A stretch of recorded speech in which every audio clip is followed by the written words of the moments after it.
The camera opens on a pair of worn shoes. Brown leather heels, slightly scuffed at the toe. They stop. Pan up slowly. A woman stands in the center of a bright, beautiful hotel lobby. Her name is Dorothy James. She is 64 years old. Her coat is neat. Her posture is straight. She holds a small suitcase and a leather portfolio folder pressed against her chest. The lobby is grand, marble floors, tall flower arrangements, soft music. Everything is clean and expensive. Dorothy does not look out of place.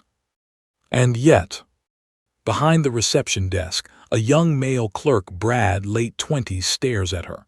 Not with welcome, with something else. The music begins low, slow piano, almost impossible to hear. Brad does not look up from the computer. "Can I help you?" Dorothy speaks calmly, quietly. "Yes, I have a reservation, James. Dorothy James." Brad types, looks at the screen, looks at her, looks at the screen again. "I'm not seeing anything." She is still calm. "Try under D. James, or the company name James Holdings." Brad types, a long pause. He clicks his mouse slowly. "I'm sorry, there's nothing here." Dorothy opens her portfolio, pulls out a printed confirmation, slides it across the desk. Confirmation number is right there, booked 3 weeks ago, suite 412. Brad does not pick it up. "Ma'am, I'm going to have to ask you to step aside.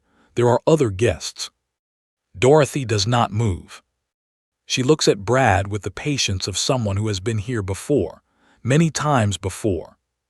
The camera slowly pulls back. We see the lobby around her, other guests being helped with smiles, bell boys moving bags, a woman in a fur coat laughing with the concierge. Dorothy stands completely still. And then a quiet voice comes from somewhere inside her. "My mother used to say, the test of a person is not how they act when things are easy. It's what they do when they are standing alone in a room and someone is trying to make them feel like they don't belong. She taught me that. She taught me a lot of things. Most of them I didn't understand until it was almost too late." She straightens her coat. This is the story of a woman who built a hotel empire from nothing, and the night her own staff tried to turn her away. And it is the story of her daughter, who almost didn't make it in time to understand why. 6 hours earlier. Renee James moves fast. She is 38 years old, sharp, well-dressed, always on the phone. Her office is glass and steel, 22nd floor, city view. She is Dorothy's daughter. She has her mother's posture. She doesn't know that yet. She speaks into the phone without looking up.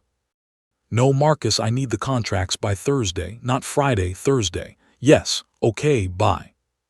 She hangs up. Her assistant Claire appears at the door. "Your mom called again." "I'll call her back tonight. She said it was important." "She always says that." Claire nods and leaves. Renee goes back to her laptop, opens a presentation, a big merger, numbers, strategy, her whole world in spreadsheets. On the corner of her desk, a small framed photo. Dorothy, young, maybe 35, standing in front of a small motel sign.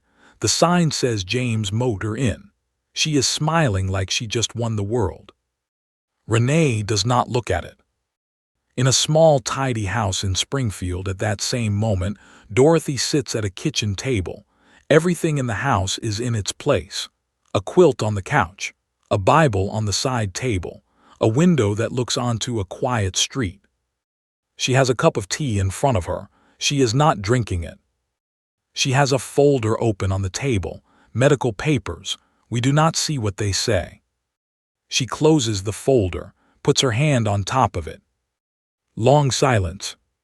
The music here is soft, almost nothing, just breath and quiet. She picks up her phone, dials, it rings, voicemail. "Renee, baby, it's Mama. I'm going to be in the city tonight, for the hotel thing, the anniversary dinner. I wondered if maybe you could come, just for a little while. I know you're busy, I know. It's okay if you can't. I wanted to hear your voice." She hangs up, sits there. The tea goes cold. Back in Renee's office, late afternoon, she is packing up her bag when Claire reappears. Your mother's hotel, the Grand James downtown, they called to confirm her table for tonight, the 25th anniversary dinner. Renee stops. 25th already. A beat. She's been running that hotel for 25 years. Claire says quietly, I think so. Renee sits down slowly, like something just landed on her that she wasn't ready for. She picks up the photo from the corner of her desk, looks at it. 25 years, she says to herself. She puts the photo down, grabs her bag, walks out. We are back in the lobby now. Dorothy is still at the desk. Brad is calling someone on the hotel phone, whispering. A second clerk, Melissa, comes over. She looks at Dorothy. Her face is polite, but her eyes are not. Ma'am, I'm going to have to ask you to wait over there while we sort this out. There's a seating area by the... I'm not going to wait over there. Melissa speaks firmer now. Ma'am, my name is Mrs. James, and this is my hotel. Silence. Brad and Melissa look at each other. Brad lets out a small laugh. Ma'am, the owner of this hotel is... The elevator opens. Harold Price steps out, 58 years old, large man, good suit. He is the hotel manager. He sees Dorothy. His face goes white. He walks fast. Mrs. James, I am so sorry. I was upstairs with the... Dorothy speaks quietly. These two told me my reservation doesn't exist. Harold turns to Brad and Melissa. What? We couldn't verify. She owns the building. Silence. Brad and Melissa stare. Dorothy picks up her confirmation paper from the desk, puts it back in her portfolio. She speaks to Harold, calm as still water. I'd like to go to my room now. Harold nods, takes her bag himself. As they walk to the elevator, Dorothy does not look back at Brad and Melissa. She does not need to. The music shifts slightly, something quiet and sad underneath the dignity. In Renee's car now, she is driving toward the hotel. Her phone rings. She answers on speaker. Hello. Ms. James, this is the Grand James front desk. Your mother, Mrs. Dorothy James, there was an incident tonight. She's fine, she's in her suite, but I thought you should know. Renee grips the wheel. What kind of incident? Before we go further, if this story is already touching something in you, hit that subscribe button. There are more stories like this one waiting for you here. Now, let's go back. Dorothy sits in the chair by the window of suite 412. The city lights spread out below. She has changed into a simple dress. She looks tired, not from age, from something older than age. Harold knocks, enters. Brad and Melissa have been suspended pending review, Mrs. James. I want you to know this is not. Harold, sit down. He sits. How long have you worked for me? 11 years. Have I ever told you how I got the money to buy this building? No, ma'am. Dorothy looks at the window. I worked 3 jobs for 4 years. After my husband passed, my daughter was 6 years old. I would drop her at my sister's house at 5 in the morning and pick her up at 11 at night. 5 days a week. Saturdays I worked 2 jobs. Sundays I went to church and I asked God to let me keep going 1 more week. Harold is quiet. I'm not telling you this for sympathy. I'm telling you because when that boy at the desk looked at me tonight and decided I didn't belong here. She stops. I have been looked at like that my whole life, and I built every single thing I have in spite of it, not because the world made it easy, because I refused to let it stop me. Harold says low, I'm sorry, Mrs. James. I know you are. The light in the room changes. It grows warm, golden amber. The pace of the world slows just slightly. A gentle, aching music comes from somewhere far away. We are moving back through time now. Springfield, 1987. A small apartment night. Dorothy is 27 years old. She is beautiful and tired. She sits at a kitchen table covered in bills. A baby, Renee, sleeps in a small chair nearby. On the table is a letter, official letterhead. The words say, "Congratulations, you have been accepted to the management training program, Johnson & Field's Real Estate Group." Dorothy reads it twice. Her hand covers her mouth. She starts to cry, quietly so she doesn't wake the baby, the kind of crying that is actually happiness. She picks up the phone and dials. Sylvia, I got in. The management program, I got in." Sylvia's voice comes through full of joy. "Dorothy, oh my God, I knew it. I knew you would. The salary is, Sylvia, it's more than I've ever made. We could move. We could get a real apartment. Renee could have her own room." She is smiling, full and real. Then, she looks at the letter again. Something changes in her face. "What time does the program start each day?" "I don't know why. It says 7:30 a.m. Monday through Saturday." Silence.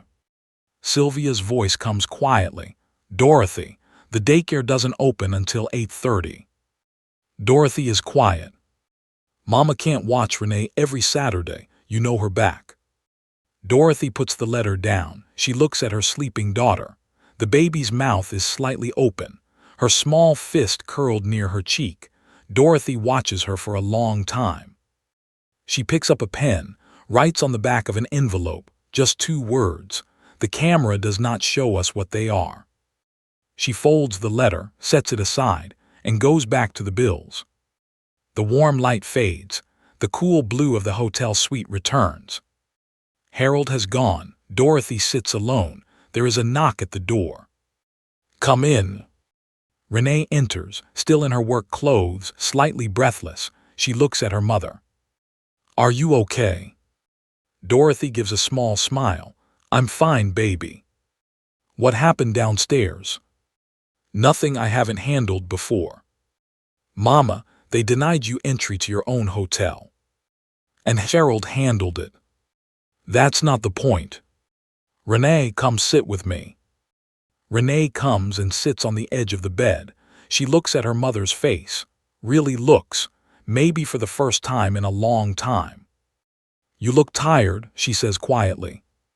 "I'm 64 years old, I'm allowed." A pause. "I'm sorry I didn't call you back." "You're busy, I understand."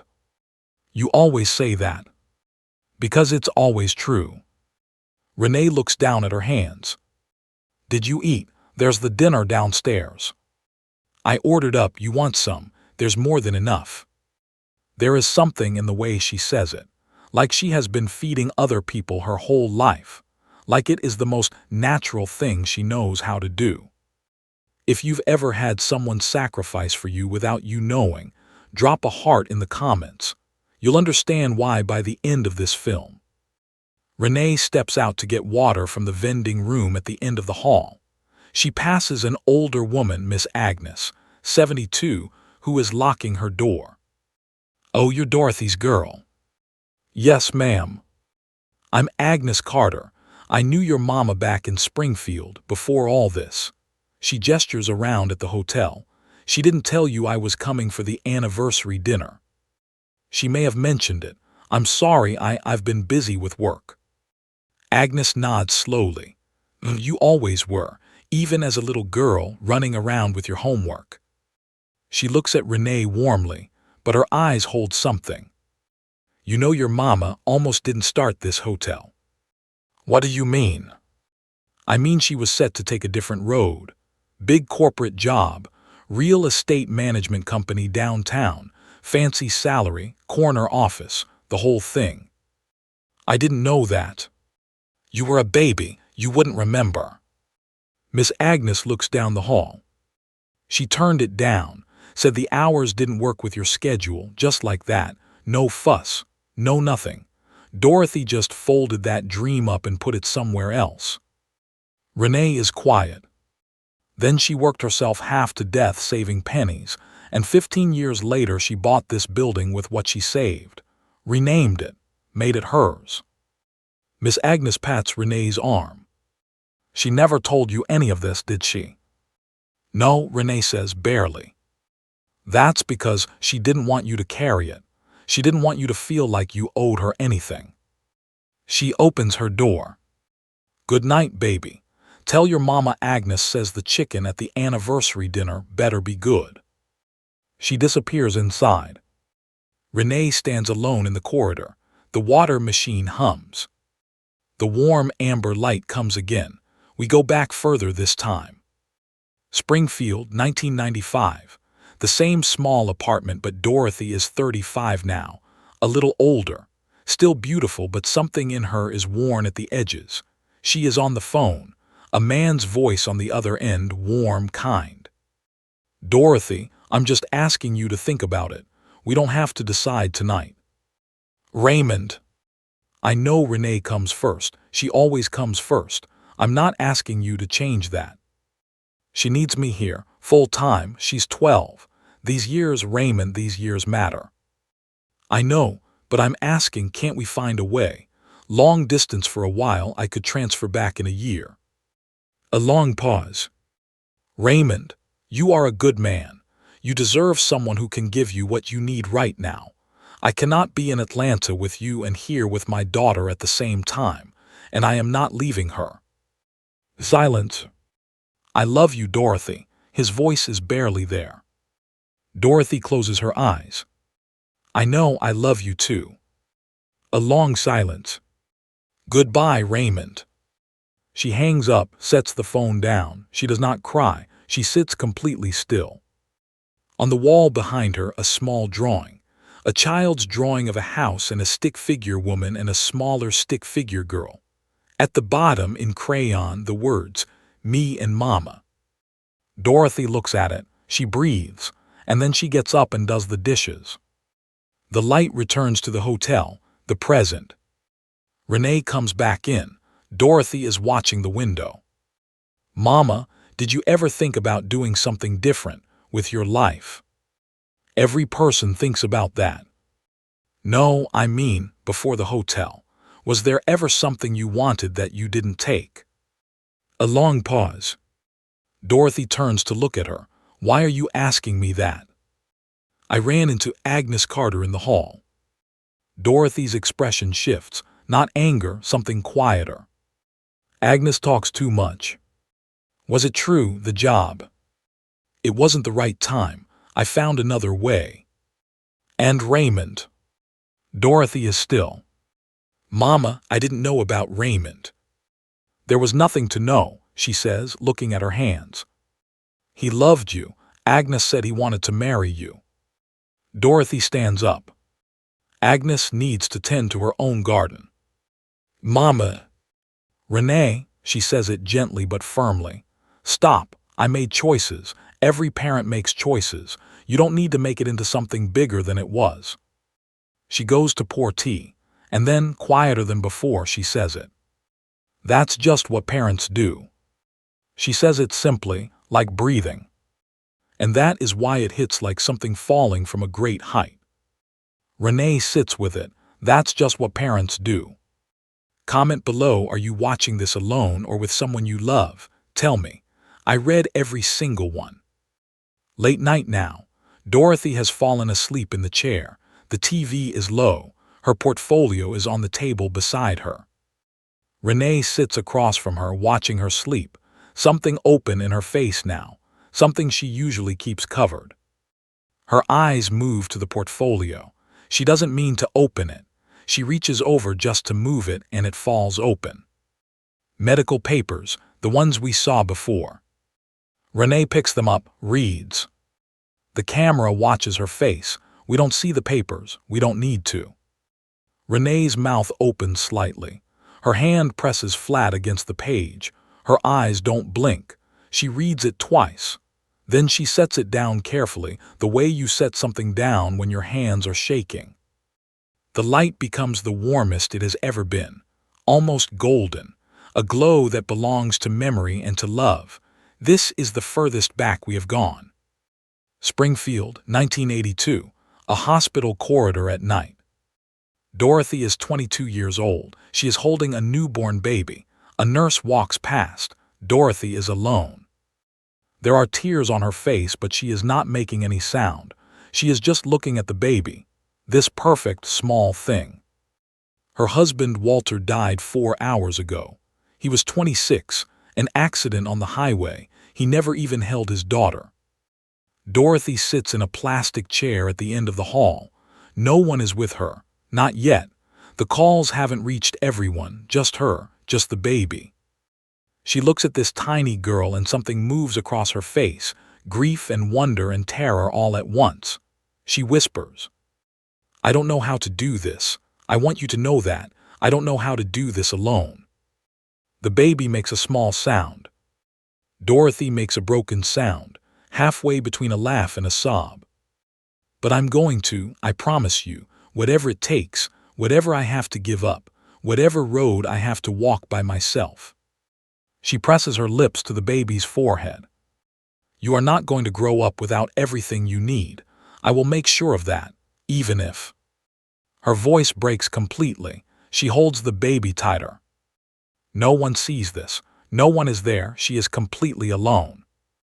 And she makes that promise to no one but herself and her daughter. And she will keep it for 38 years. We return to the hotel room. Renee is crying, not loudly, not dramatically, just steadily, the way water comes through a crack that has been sealed for too long. Dorothy stirs in the chair. "Renee." Renee wipes her face fast, but not fast enough. "Baby, what's wrong?" Renee stands, goes to her mother, kneels in front of the chair the way she might have knelt as a small child. She takes Dorothy's hands. "The papers, the medical papers, Mama." Dorothy is very still. "Why didn't you tell me?" "I was going to." "When?" "When I knew more, when there was something real to say." "How long have you known?" "A little while," Dorothy says softly. "Mama." "Renee, look at me." Renee looks at her. "I am not gone yet. I am sitting right here, and I don't want tonight to be about that. Tonight is the 25th anniversary of a hotel you built by yourself. After you gave up a career and a man who loved you and God knows what else to raise me. By yourself. And you never even told me. I didn't tell you because it wasn't yours to carry. But it was real. It happened. You lived it."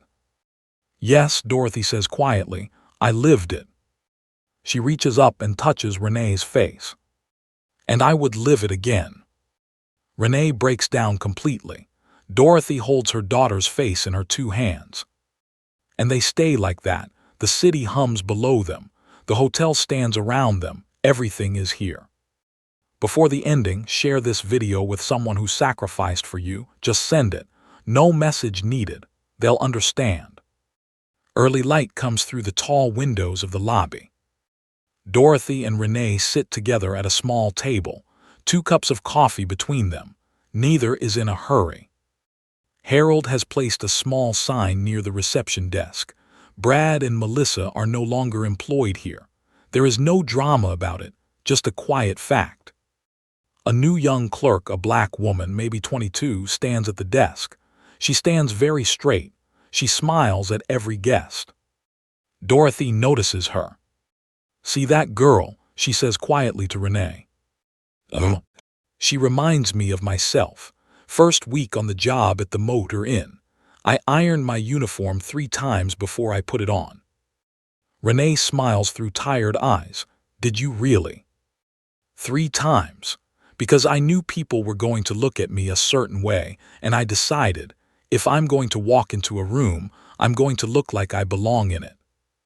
A beat. "You do, Mama. You always did." Dorothy sips her coffee. She doesn't say anything. Some things don't need answering. A few minutes pass. Renee is watching her mother look out the window. Dorothy's profile is lit by the morning. She is thinking about something far away. "What are you thinking about?" Dorothy pauses a moment. "Nothing much, spring. I always liked spring." She says it like she is making a note to herself. Renee reaches over and takes her mother's hand. They sit just like that. No grand speech, no perfect moment, just two women at a table, one of them older than the morning, the other learning for the first time truly what morning costs. For just a second, silent with no music, we go back. Dorothy, age 22, sitting in a hospital corridor, the baby in her arms.